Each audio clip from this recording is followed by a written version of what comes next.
everyone. In our previous lecture, we discussed the World Trade Organization, the referee overseeing the rules of global trade. Today, we are shifting our focus to the financial side of things.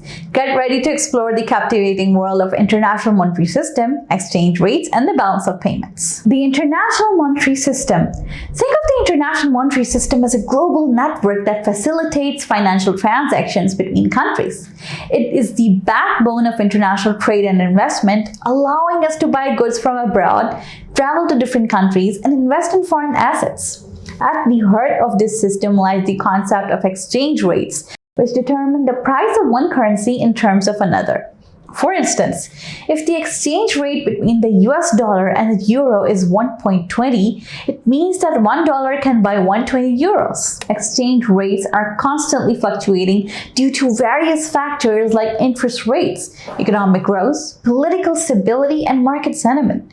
These fluctuations can have significant impacts on businesses, consumers, and governments. Balance of payments. Keeping score in the global economy. The balance of payments is like a country's financial report card. It tracks all the transactions between a country and the rest of the world over a specific period. The BOP is divided into two main accounts. Current account. This records the flow of goods, services, and income between a country and the rest of the world.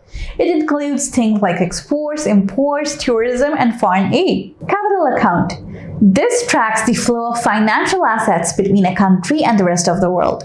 It includes things like foreign direct investment, portfolio investment, and changes in official reserves. A country's balance of payments can tell us a lot about its economic health.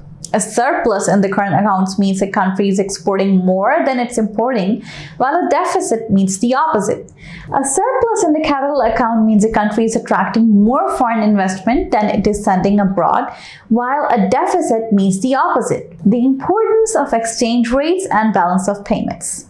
Exchange rates and the balance of payments are crucial indicators of a country's economic performance and competitiveness. They can affect a wide range of issues, including trade.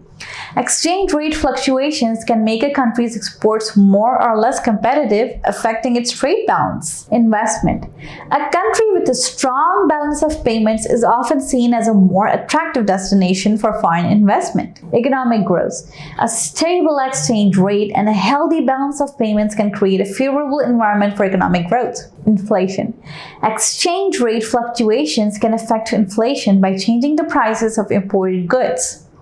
The future of the international monetary system. The international monetary system is constantly evolving as the global economy changes. In recent years, we have seen a shift towards greater flexibility in exchange rates and the emergence of new players like China in the global financial system. Understanding the international monetary system, exchange rates, and the balance of payments is essential for anyone interested in global finance and economics. It provides insights into how countries interact in the global economy and the factors that drive economic growth and stability.